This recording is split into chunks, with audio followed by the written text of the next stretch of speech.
Amém. Amém, irmãos. Vamos recitar o nosso pequeno tema? Leva de cabeça? Antes, crescer na graça e no conhecimento do nosso Senhor e Salvador Jesus Cristo. A Ele seja dada a glória, assim agora como no dia da eternidade. Amém.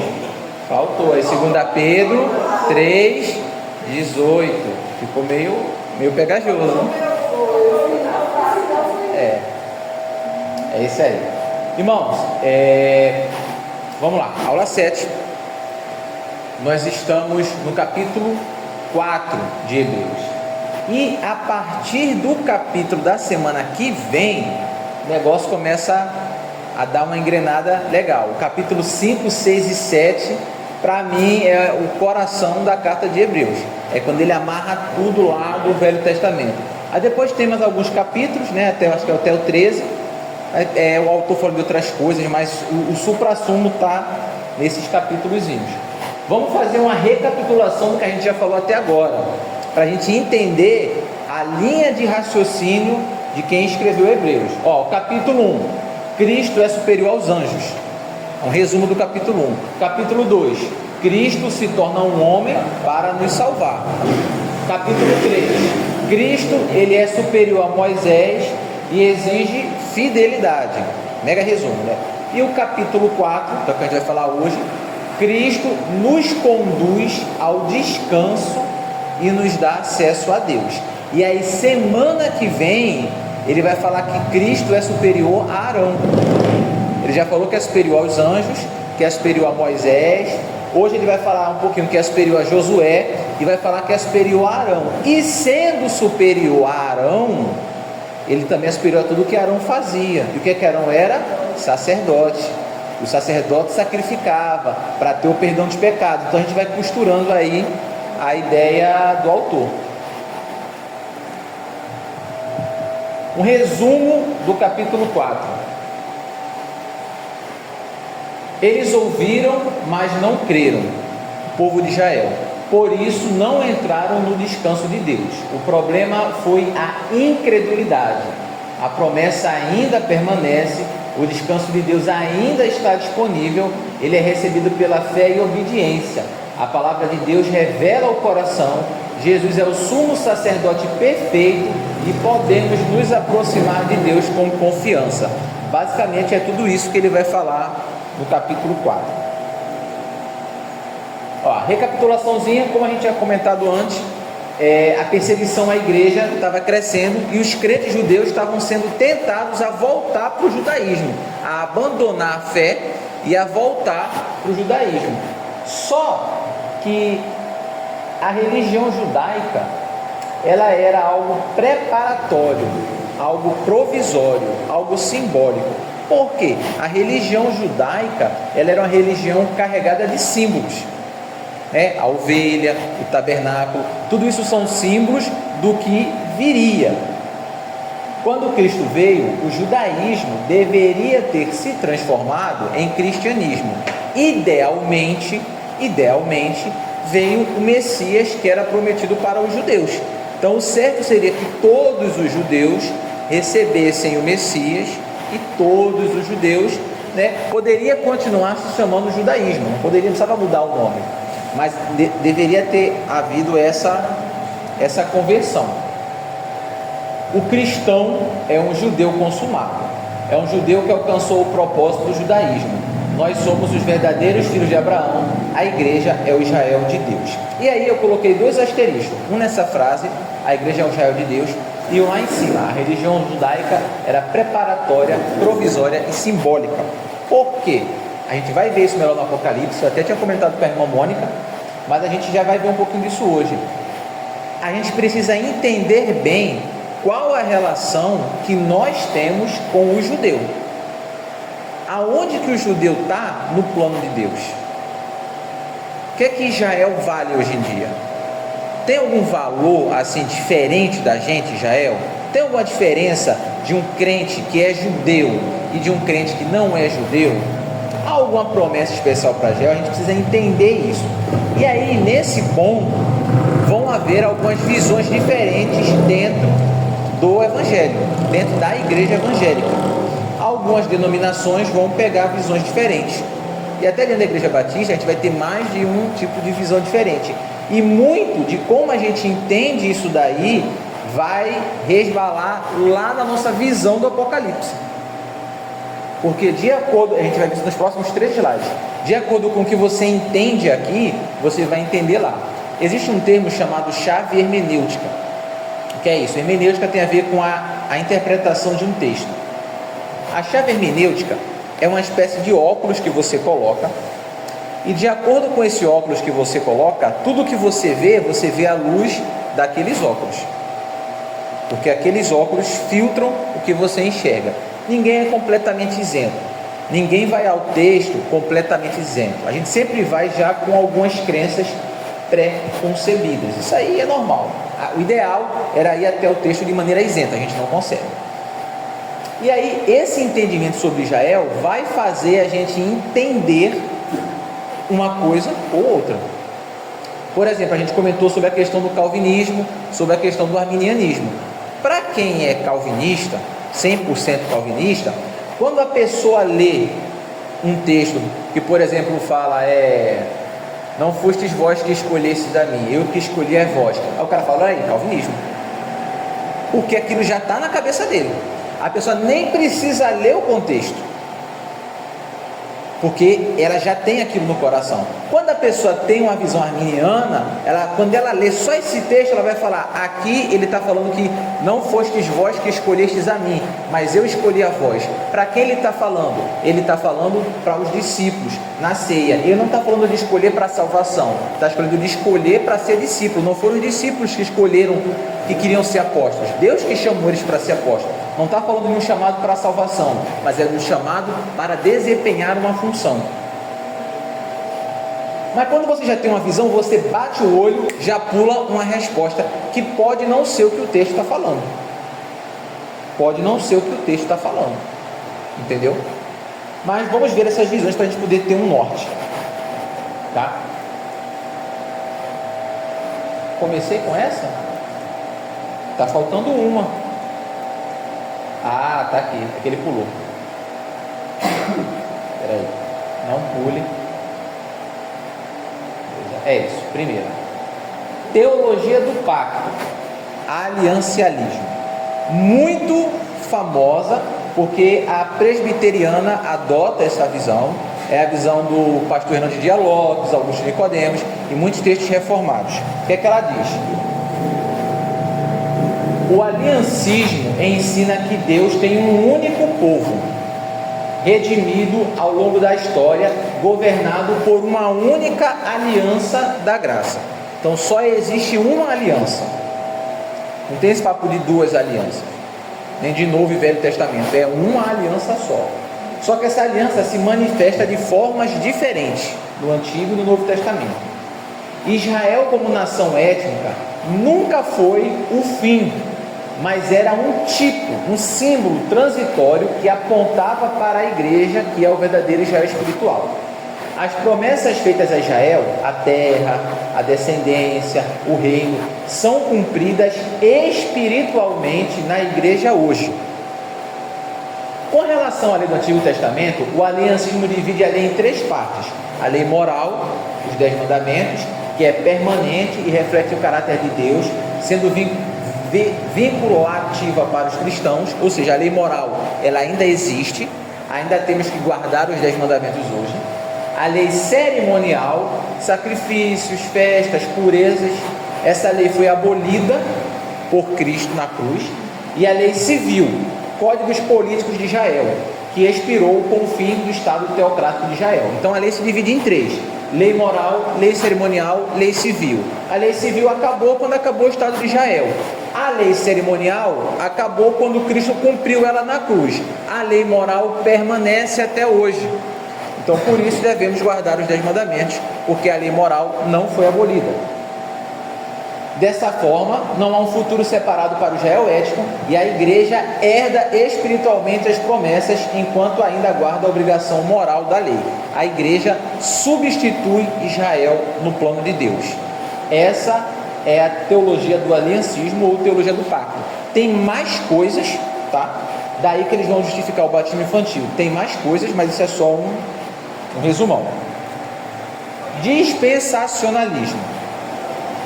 O dispensacionalismo ensina que Deus tem dois povos distintos com dois planos de salvação históricos diferentes. Israel, que é o povo terreno de Deus, e a igreja, que seria o povo celestial de Deus.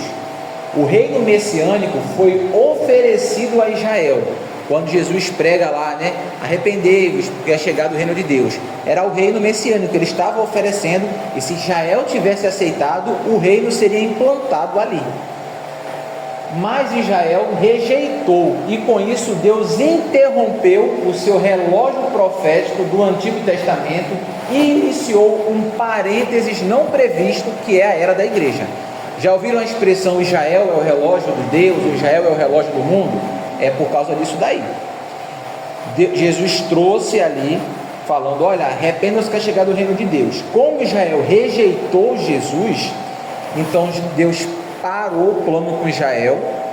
Então, já que vocês não querem, eu vou abrir para os gentios. E ele abre um parênteses, que é agora a era da igreja, que é onde estamos vivendo. E travou. Quando Israel voltar a obedecer a Deus, o relógio do Apocalipse de Deus volta a correr. E aí, após o arrebatamento da igreja, Deus retomará o seu trato com Israel, cumprindo literalmente todas as promessas da terra, do trono, durante o milênio. Então, tudo que foi prometido para Israel precisa se cumprir de forma literal. Então, há uma promessa que Israel vai reinar, há uma promessa de Israel tomar toda a terra prometida, há uma promessa do templo ser reconstruído, e isso vai acontecer literalmente, quando? No milênio de Cristo, futuramente. Assim, a igreja de Israel jamais se confundem ou se substituem, as duas são completamente diferentes. Inclusive, no dispensacionalismo, o Evangelho de Mateus, do capítulo 1 até o capítulo 12, é Jesus pregando o reino. Aquilo era para Israel, não era para a igreja. A partir do capítulo 13, Jesus vê que Israel não quer saber dele, e aí ele começa a pregar para a igreja. Então, tudo que está de Mateus 1 até Mateus 12 não é para a igreja. O Sermão do Monte não é para a igreja. O Sermão do Monte é algo que só pode ser vivido no reino de Deus, que era o que Deus traria para Israel. Como Israel não quis, então aquilo foi postergado. O reino de Deus foi adiado. Essa é a visão dispensacionalista. Até agora, dúvidas? Vamos fazer um bolão. Quem gostou da primeira e quem gostou da segunda? Não gostou da segunda? Gostou da primeira? Mais ou menos. Se fosse para escolher entre as duas, ainda comparativo. Eu achava a segunda terrível. Eu nem ouvi alguém que seja dispensacionalista. Ele fica falando. Eles têm os versículos lá que apontam. Lembrando que tem muito mais coisa sobre isso daí. Isso aí é bem seco, tá? Tem o dispensacionalismo se divide, tem outras versões, tem versões mais modernas. Não vamos botar tudo no mesmo saco, mas é bem grosso modo. Fala, irmã Mônica. Não, é porque eu vi algo assim, muito tempo atrás, e assim, a questão de Israel, olha para Israel, o relógio de Deus. Dispensacionalismo. Né? Isso. Olha para Israel, no final do tempo, olha para Israel, como tudo vai ser cumprido lá e você vai observar a vida de Jesus.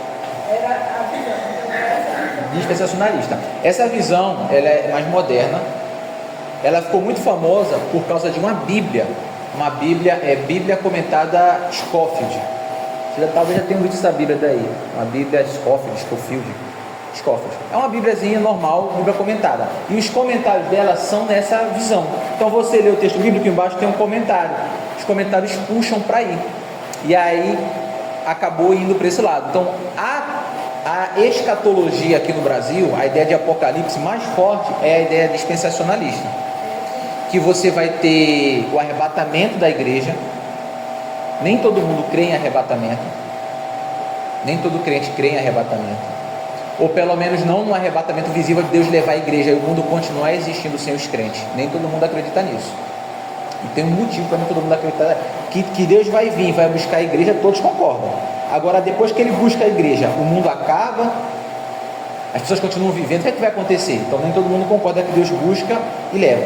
Mas no dispensacionalismo, Deus pega a igreja, leva, vai vir a grande tribulação, que vai durar exatamente 7 anos, 7 anos de tribulação, sendo 3 anos e meio de tribulação e 3 anos e meio de grande tribulação. O anticristo vai reconstruir o templo, ele vai reinar no templo, vai acontecer toda a novela da Record.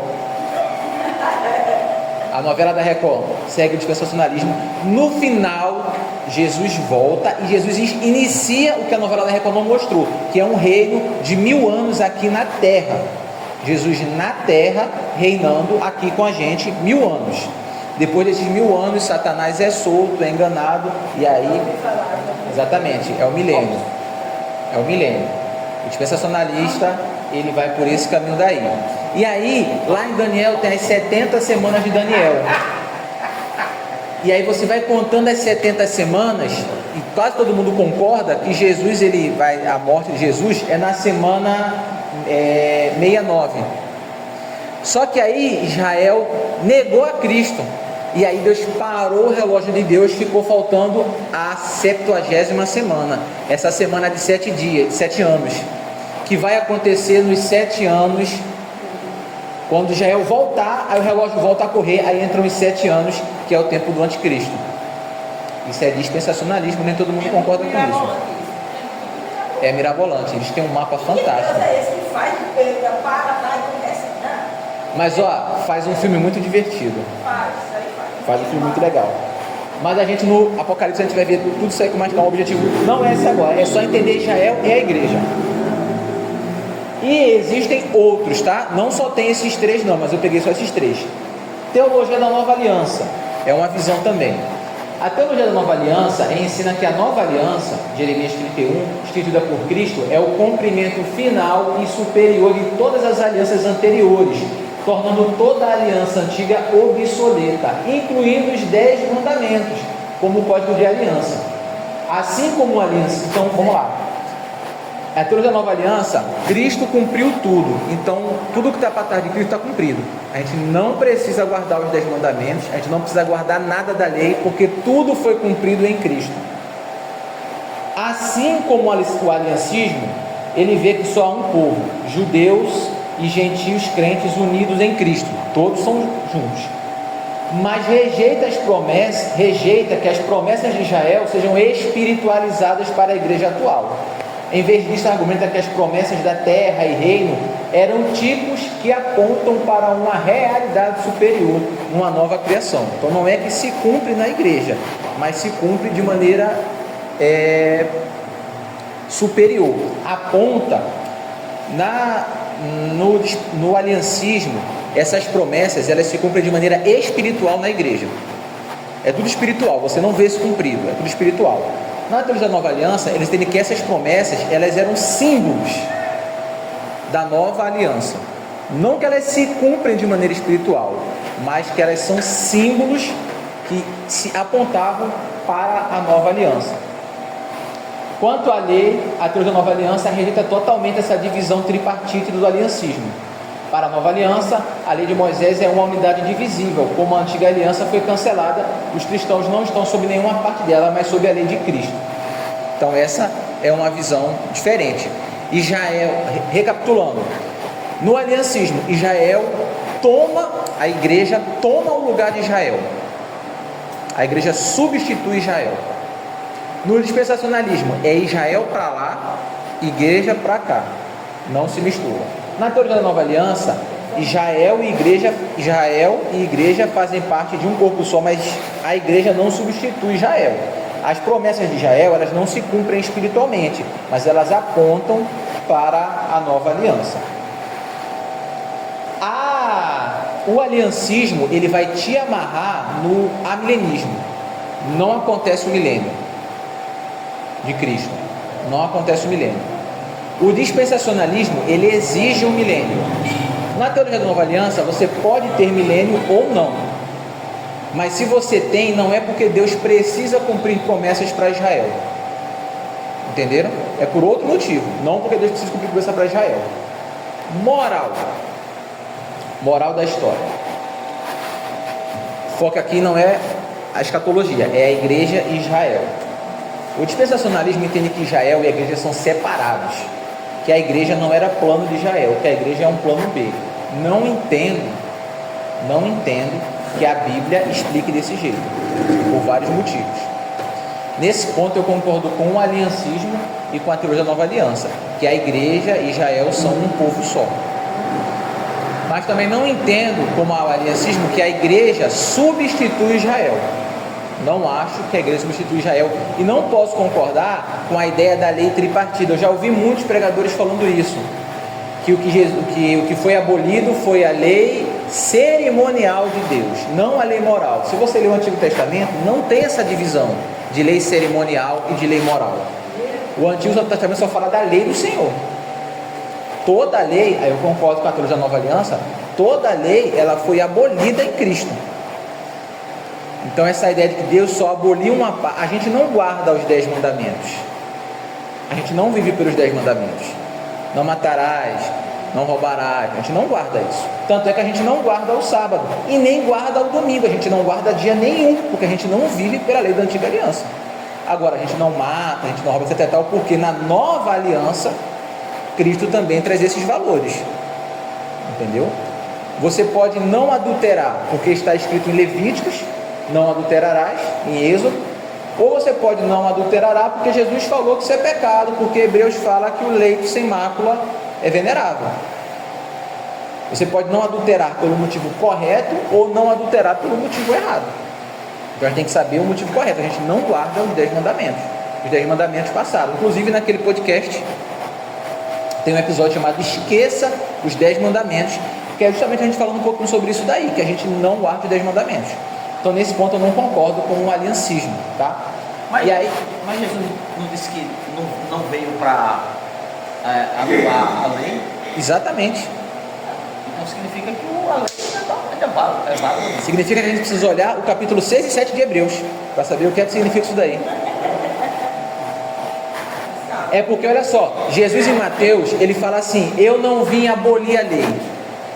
E aí em Hebreus, está escrito assim, Cristo aboliu a lei.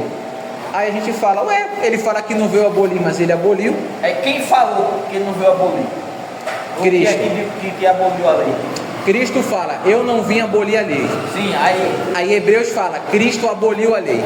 Quem foi que disse isso? O quê? Foi Jesus ou outra pessoa? Foi o autor de Hebreus. O autor de Hebreus. Então ele está errado, porque Jesus falou uma coisa e ele falou outra. Mas aí a gente vai ter que entender, vai ter que tirar Hebreus da Bíblia. A gente vai ter que tirar Hebreus da Bíblia. Qual é a... Em relação a isso aí, né, foi a pergunta que eu fiz, é porque realmente eu não acredito que Deus simplesmente deixou Israel. Ele deixou Israel. Eu acho que é outra lei que está se referindo. Então, essa terceira teoria, para mim, nós vamos ficar melhor. Eu não acredito que simplesmente a igreja substituiu Israel. Porque Israel, o povo de Deus. Olha, eu acho que Hebreus estava falando em outra lei. Vamos ver no original. Mas o caminho é esse mesmo. Mas existem outras formas, tá, irmãos? Eu só trouxe essas três aqui. E às vezes a gente crê em alguma coisa que a gente até um termo técnico, a gente só não conhece o termo técnico. Aí você fala, quando a pessoa fala, você fala, caramba, eu sou isso aí e não sabia. Qual é esse lance de Hebreus aí? No português a palavra é a mesma, em grego não. Quando Jesus fala que ele não veio abolir a lei, a palavra que está lá, em grego, traz a ideia de destruir a lei, de despedaçar, de esfarelar. Jesus não veio fazer isso com a lei. Quando Hebreus fala que ele aboliu a lei, a palavra grega que está lá, traz a ideia de tirar o valor de alguma coisa, de fazer aquilo perder a força, de fazer aquilo não valer mais. Porque ele é a própria lei, né? Porque Jesus cumpriu a lei. Ele não destrói a lei, ele cumpre a lei. Agora que ele cumpriu a lei, a lei não tem mais valor, porque ela foi cumprida. E aí ele substitui essa lei que não tinha valor por uma lei nova. É como a nova Constituição. Isso ele vai começar a explicar mais para frente, quando ele começar a falar de Melquisedeque a partir da semana que vem. É tanto que a lei diz assim, não adulterarás. Quando Jesus fala sobre essa mesma coisa, ele diz assim, aquele que olhar com a intenção, então ele já vê. no finalzinho de hoje e a partir da semana que vem ele vai entrar justamente nessa parte, que é quando eu falei que é a cereja do bolo de Hebreus. Só nós 2, 3. Entendeu? Semana que vem a gente começa a entrar nisso. Por isso que muita gente se confunde. Você fala assim, mas a lei, mas a lei, e a Bíblia fala que a lei, ela é imperfeita, ela é fraca e ela não tem poder para aperfeiçoar ninguém. É o que a gente vai ver em Hebreus mais para frente.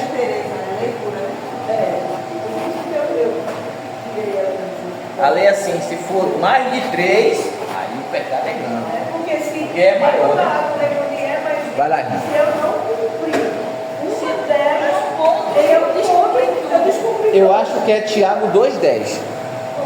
Que se você quebrar um ponto da lei, você é culpado de todos. Porque a lei ela é uma só. Você quebrou um ponto da lei, você apanha de todos eles. A lei, ela não consegue fazer ninguém ser perfeito, porque você quebra e você pega logo tudo. A lei só serve para te mostrar o quão pecador você é. É Tiago 2,10? Para mostrar que a gente precisa da graça de Jesus, senão se precisa da graça. Exatamente. Por isso que em Jeremias 31, ele fala, eis que eu faço com vocês uma nova aliança, não igual àquela aliança que eu fiz no Egito, vai ser uma aliança nova, não vai ser aquela, vai ser tudo novo. Então, já estava falando ali que aquela lei, ela ia passar. É isso mesmo? Antes era pela lei, agora é pela graça. Os que obedecem a toda a lei, mas tropeçam em apenas um ponto, torna-se culpado de quebrá-la inteiramente. Você quebra a lei toda. Então, se você faz tudo certinho na lei e você erra uma coisa, você é culpado de tudo. Por isso que esse pessoal insistir copiando. Porque se você levar isso a sério, você fala, eu vou para o inferno. Martinho Lutero, quando ele se converte, ele tinha essa sensação que ele ia para o inferno. E ele estava lendo a Bíblia, ele se escoteava, ele fazia essa cultura, porque ele falava, eu sou pecador. E ele não conseguia entender que ele ia conseguir ganhar a salvação dele pelas obras que ele fazia. E aí, nessa angústia, nessa procura, ele acaba lendo lá Gálatas, Romanos e descobre o Evangelho da Graça. Ele fala, não, peraí, é pela graça. Aí é quando ele escreve, e a ideia dele era consertar a igreja, mas não deu certo. Tem um livro, eu esqueci o nome do autor, eu acho que é Aníbal Pereira Reis, é Este Padre Escapou das Garras do Papa. É difícil de achar, mas esse livro conta a história de um padre brasileiro da década de 70 que se converteu à igreja evangélica.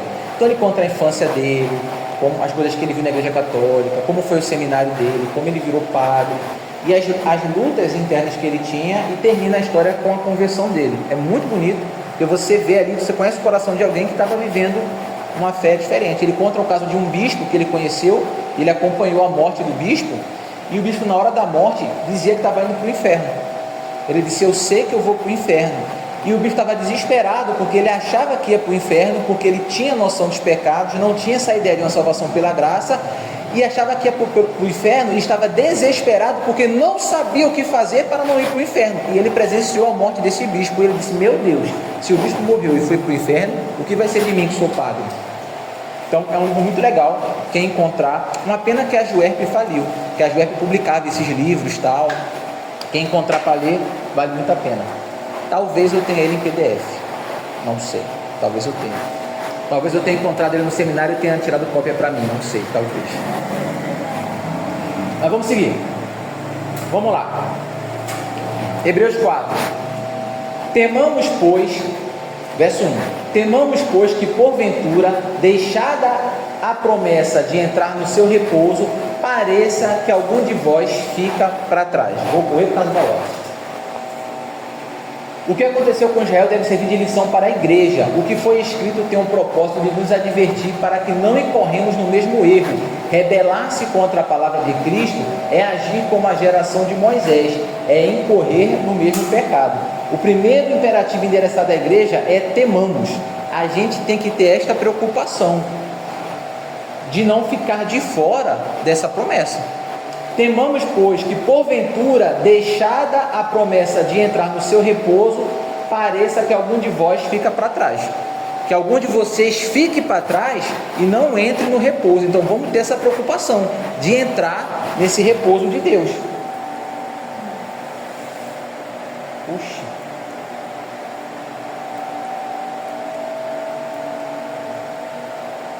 não podemos viver uma vida de forma exterior de espiritualidade, na qual vivemos com o coração longe de Deus. Nesse caso, na verdade, podemos ser considerados por outras pessoas como cristãos, mas no julgamento final suceda parecer que algum de vós tenha falhado, que é o que ele falou. Cuidado para não parecer que algum de vocês falhou e não alcance a vida eterna, não alcance esse descanso. Porque se a gente vive uma espiritualidade externa, quem olha para a gente pode pensar que a gente é crente, porque a gente se veste como crente, a gente fala como crente, a gente age, pelo menos na frente dos outros, como crente, mas internamente não somos. Chega lá na frente, dá problema, aí sucede parecer que a gente falhou, quando não foi uma falha, você nunca participou daquilo ali. Então esse é o aviso que ele está dando, cuidado, a gente não alcançou a meta. Porque também a nós foram pregadas as boas novas, como a eles, Israel. Mas a palavra da pregação nada lhe aproveitou.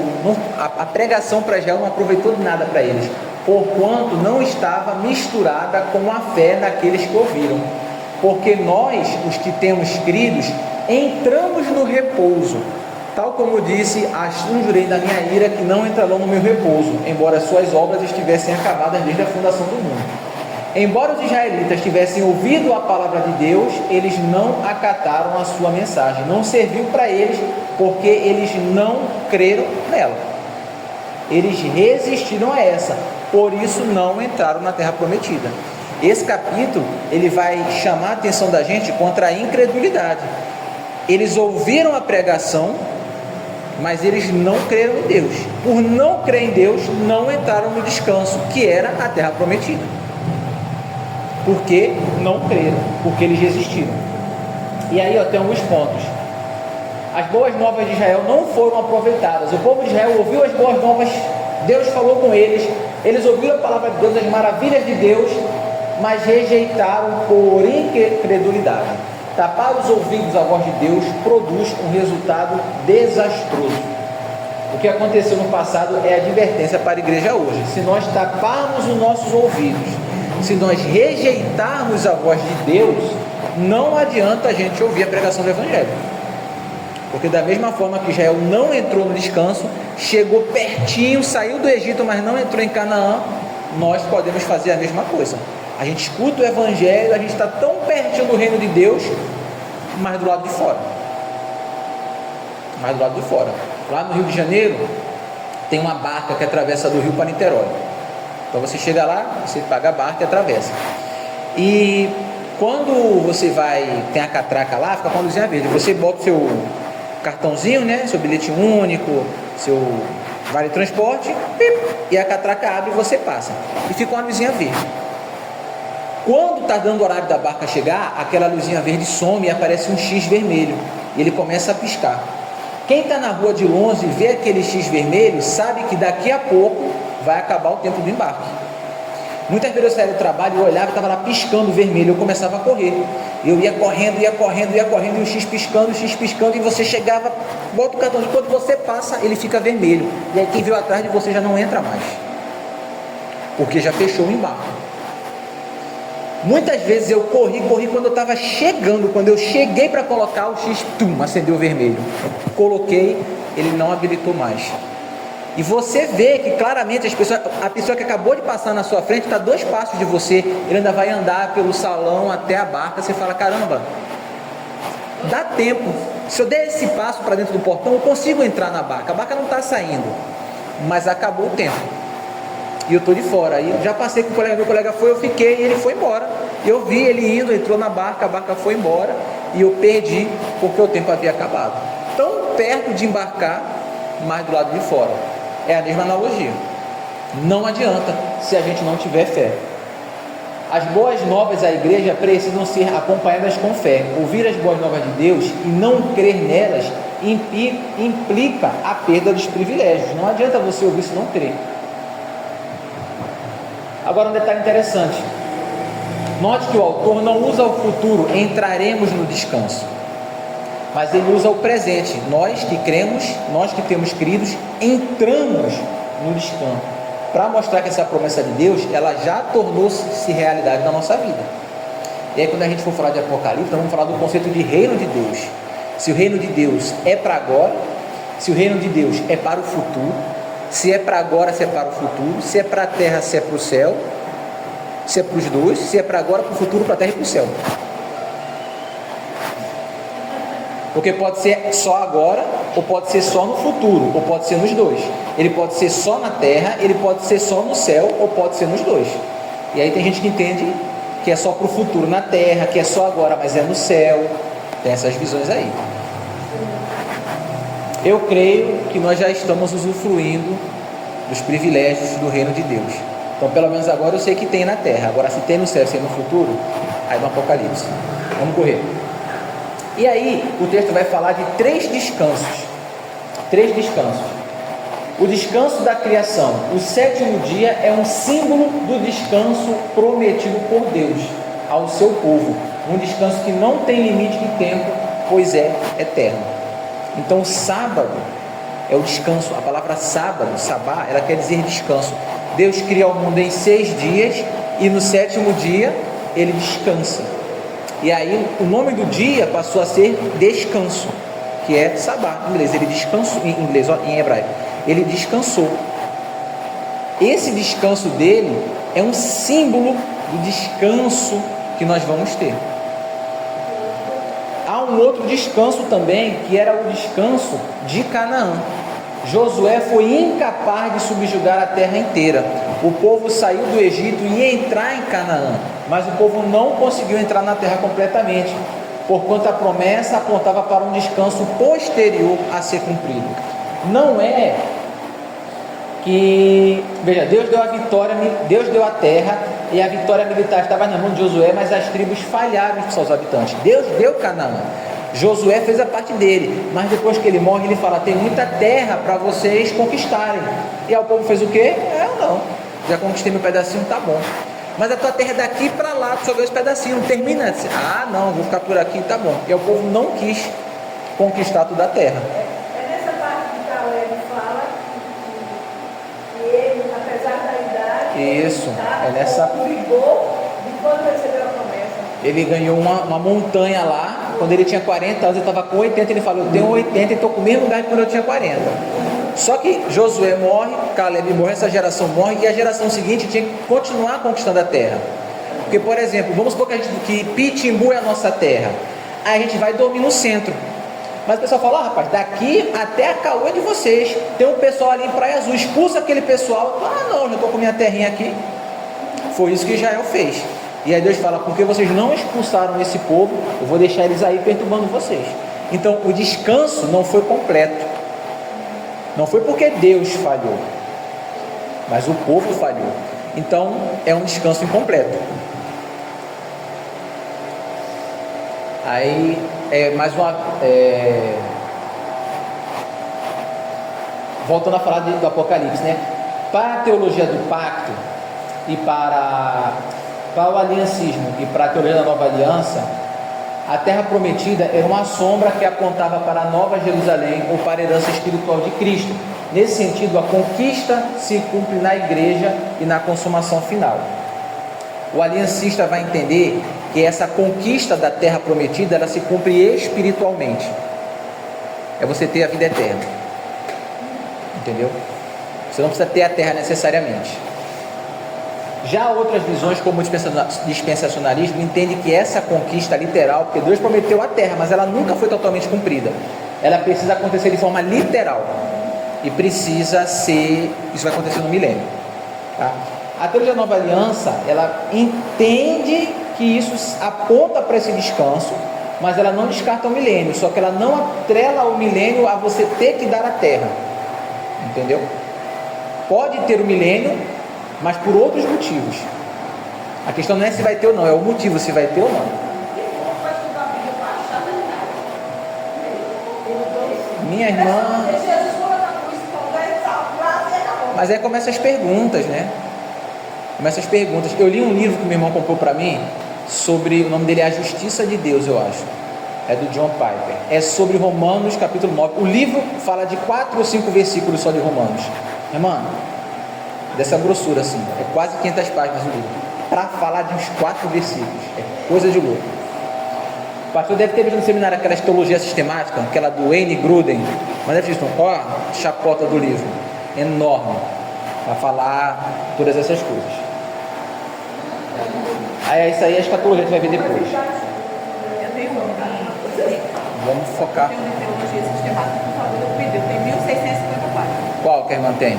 O de Gruden. O de Gruden. Um que eu acho muito legal, eu posso recomendar, é o Introdução à Teologia Sistemática do Millard Erickson. Porque ele é mais fácil de entender do que o Gruden, a linguagem dele é mais simples e ele é mais assim imparcial. O Gruden é show de bola, o Gruden é muito bom, só que o Gruden toma partido. O time que ele gosta, ele defende muito bem. O que ele nem gosta, ele fala, isso aqui é assim, ó, blá, blá, blá. Aí ele defende o que ele acredita. O Millard Erickson não, ele é bem imparcial, ele fala, ó, eu creio nisso, mas esse cara crê nisso e ele defende bem. E esse livro, ele tem a teologia sistemática dele, que é grossa, está uns R$180, e ele tem uma introdução à teologia sistemática, que é um pouco mais fino, tá uns R$80, mas é fino, mas é grossinho assim.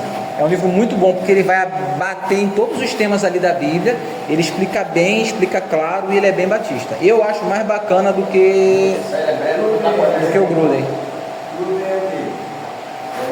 Gruden é batista também. Gruden ele é calvinista. Gruden é calvinista, Gruden é batista, mas Gruden é calvinista. Aí tem o Berkoff é presbiteriano. Eu acho que... Você tem o Berkoff? Eu acho que o Millard Erickson ele é mais arminiano, mas eu não tenho certeza. Mas são livros bons, depois eu posso mostrar esse, é um livro muito bom, quem quiser comprar, não é tão grosso assim. E esse do Millard Erickson, você consegue ler e entender. Tem uns que você lê e fala, o que esse cara falou aqui, meu Deus do céu? Então esse é muito bom. Quem tem Mobral incompleto, não dá para ler esse livro. Eu não estou para ler. É o novo Mobral. Não, o do Millard Erickson é bom, é bom. Quando eu me aposentar, eu leio isso tudo. Então vamos lá, embora a salvação não seja recebida pelo esforço das obras, mas pela graça mediante a fé, aqueles que recebem a salvação precisam se esforçar para entrar no reino de Deus. Procuremos, pois, entrar naquele repouso, para que ninguém caia no mesmo exemplo de desobediência. Então aquele repouso que não foi cumprido ainda, que foi prometido para Israel, Israel não entrou no repouso porque não teve fé, nós temos entrado nesse repouso, procuremos entrar nesse repouso, então a gente precisa se esforçar para isso. A salvação, ela é pela graça, mediante a fé, mas a gente precisa se esforçar por uma vida de santidade. Não é que o nosso esforço vai trazer a nossa salvação, mas a nossa vida, ela se esforça. A salvação, ela é uma graça, mas ela não foi de graça, porque Cristo pagou o preço. Não há esforço para ser salvo, mas a gente precisa se esforçar nesse sentido. Muita gente pensa, o batista pensa que você está salvo para ter, então não precisa se esforçar. Não, o caminho não é esse. Vamos pular porque está do horário. E aí ele vai falar um pouquinho sobre a palavra, do verso 12 para 13. Ele vai falar um pouco sobre a palavra de Deus. O descanso é para aqueles que permanecem firmes na palavra de Deus. O foco do autor nessa última sessão é no poder da palavra de Deus, a partir do verso 12. E na incapacidade do homem de se esconder dela. A palavra de Deus é poderosa e a gente não consegue se esconder dela. Vamos correr aqui, ó. Isso. Exatamente. Ó, a palavra de Deus ela é eficaz. O termo grego energis, traduzido aqui por eficaz, significa poder em ação, que é um contraste com poder em potencial. Poder em potencial é algo que pode ter um potencial muito grande, mas talvez faça ou não faça. Entendeu? O carro tem um potencial de correr muito rápido, mas ele pode não sair do lugar. Quando ele fala que a palavra de Deus é eficaz, eu estou usando essa palavra daí que significa poder, mas em ação. Ela é extremamente poderosa e ela está em ação. Não é só um poder, por exemplo, nós podemos pecar, é um poder em potencial. A palavra de Deus não, ela tem um poder em ação. Ela está atuante. A palavra de Deus é poderosa e ela sempre cumpre os seus propósitos. A palavra de Deus ela é irresistível, ela não pode falhar. Passam os céus e a terra, mas a palavra de Deus jamais passará. A palavra de Deus ela é penetrante, ela trata dos nossos pensamentos, penetra até mesmo nas nossas intenções. Não existe nenhuma parte no homem em que a palavra de Deus não possa penetrar, seja a parte física ou seja a parte material. Por isso, quando a gente vai pregar ou vai dar um estudo, é importante, em especial na pregação, a gente tentar falar o que a palavra de Deus está trazendo e não o que a gente acha acerca da palavra.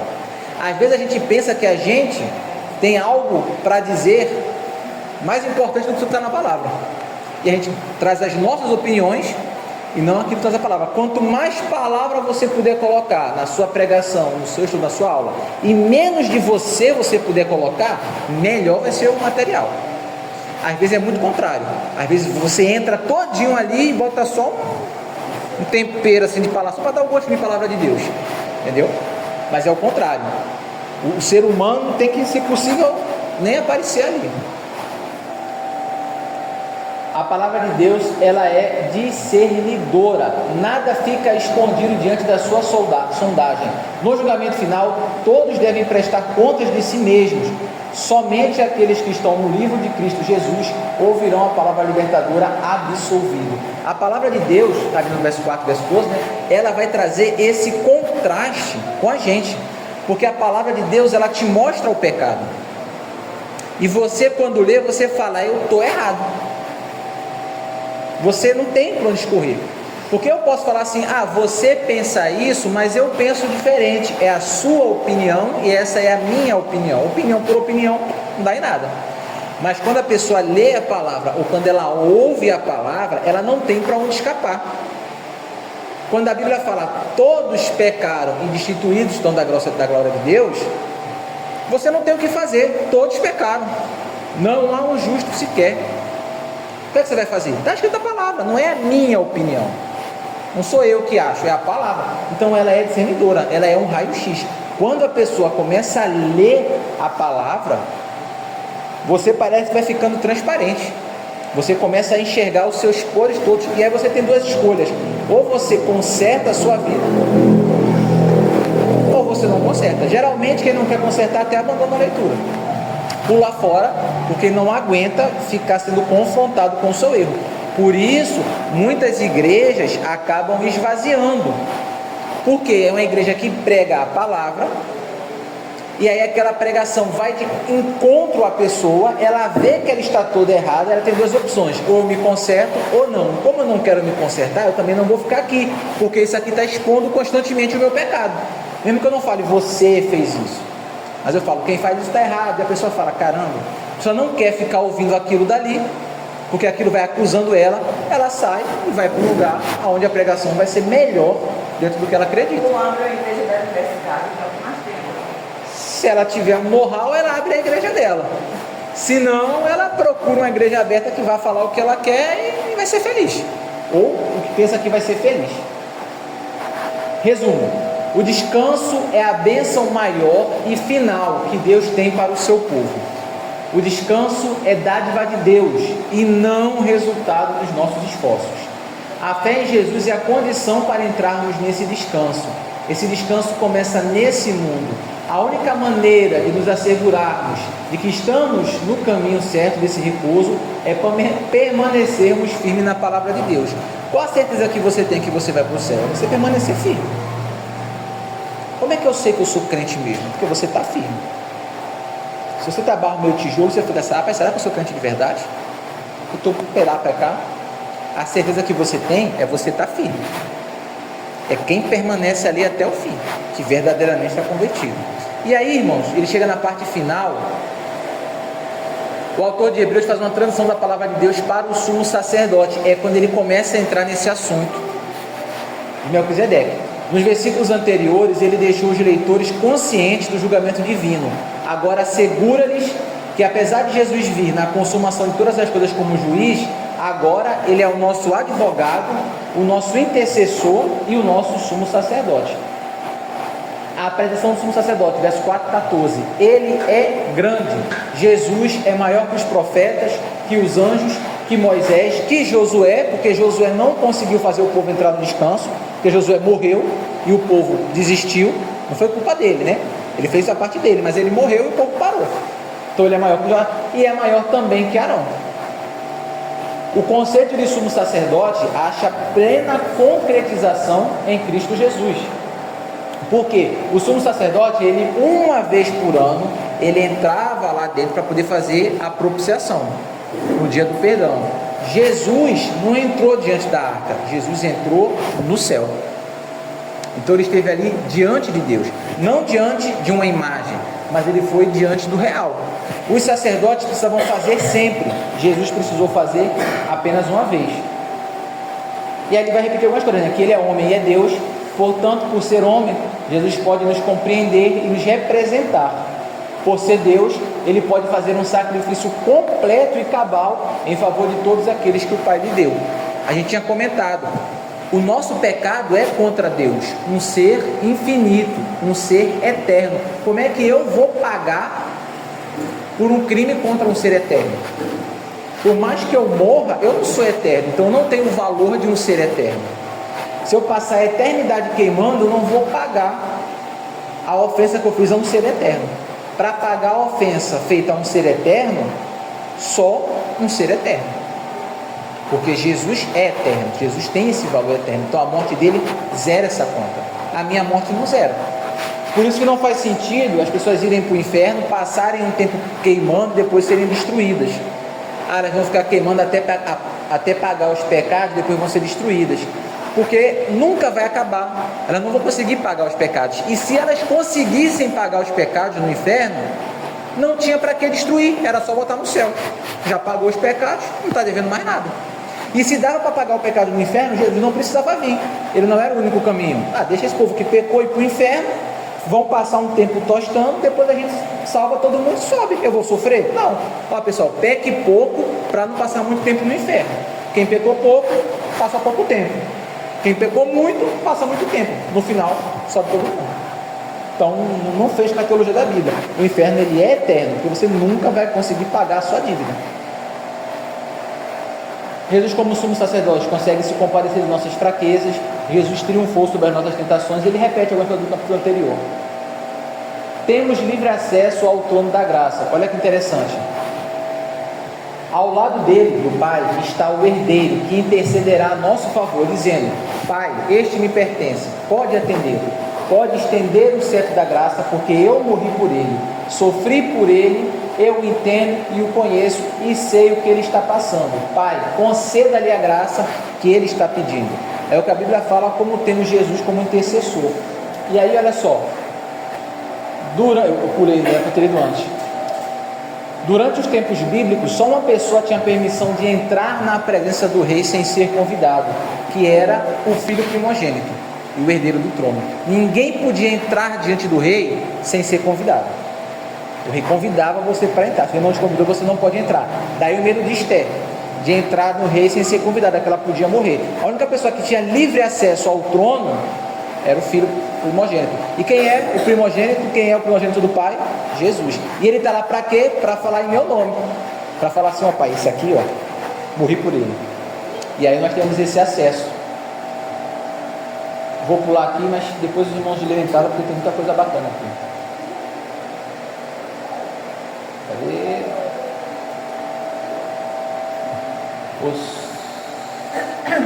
Recebemos a graça e misericórdia por parte do trono. Aqui, encontramos socorro sempre que nos achegamos ao trono da graça. 4,16. Não procure esconder de Cristo as fraquezas que você possui. Ele está disposto a ajudar. Ele conhece todos os erros que você já cometeu e continua a cometer. Ele sabe quantas vezes você precisa voltar para Ele. Então nós temos um sumo sacerdote que pode se compadecer da gente. Por isso, a gente não precisa se esconder de Cristo. A gente precisa ser sincero com Deus. Se você está com raiva de Deus, diga isso para Ele. Se você passa por uma situação que você não aceita aquilo ali, abre o jogo para Deus. Não adianta quando você olha e fala: Senhor, eu sei que isto é pecado, mas eu acho que você está errado. Eu estou com raiva do Senhor. Você precisa ser sincero, porque você já sentiu aquilo no seu coração. Então seja sincero com Deus. Coloque diante de Deus. Fala assim, eu sei, mas eu não concordo. Abra-se diante de Deus, porque Jesus, ele é misericordioso. Às vezes a gente tenta esconder as coisas diante do nosso próprio Deus. A gente não é sincero com Deus. A gente deve ser conosco mesmo. E ele está falando, cara, seja sincero com Deus. Você é filho de Deus, você tem acesso ao trono. Jesus está ao lado do Pai, intercedendo por você. E ele sabe, ele foi homem, ele passou por isso. Então você pode levar essa situação para ele, que ele vai ajudar a lidar isso com você. A gente esconde, o pastor contou o exemplo do Levi. Levi machucou a mão, aí entrou em casa, fez o quê? Contou para o pai que machucou a mão? Contou para a mãe? Não, foi logo tomar banho escondido. A gente tem essa vontade de tentar resolver sozinho, às vezes de esconder, de ficar preocupado, é normal. Jesus fala, não, traz para mim que eu vou ajudar a resolver. Eu sou a pessoa que resolve.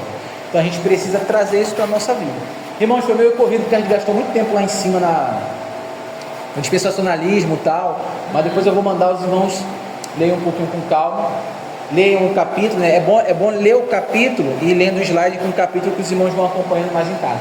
Para a semana que vem, veja que ele começou a falar de sacerdote, agora ele vai começar a falar de sacerdote de Arão. Então para a semana que vem, leiam Gênesis 14, para saber quem foi Melquisedeque, que é um personagem muito legal que vai entrar a partir da semana que vem, capítulo 5, 6 e 7, Melquisedeque. Salmo 110 também fala sobre Melquisedeque, e 1 Coríntios 3, do 1 ao 3, que vai falar sobre alimento espiritual. E a gente vai pegar, e aí a gente começa a entrar realmente em como que aconteceu esse lance de sair da antiga aliança para a nova aliança. São nos próximos, provavelmente nas próximas 3 aulas. Dependendo como for, depois dessas 3 aulas, talvez os próximos capítulos a gente condense, bote até mais de um capítulo por aula, para a gente, não que não tenha coisa boa, dá para a gente ir assim, dá para você fazer um estudo de Hebreus, e você ficar verso a verso, lendo, meditando, aprendendo, mas o nosso objetivo não é esgotar, tem outros assuntos, outros livros que a gente pode pegar também. Irmãos, dúvidas? Muitas. Algumas? Não? Deixa ele processar. Tá certo. Então, pastor?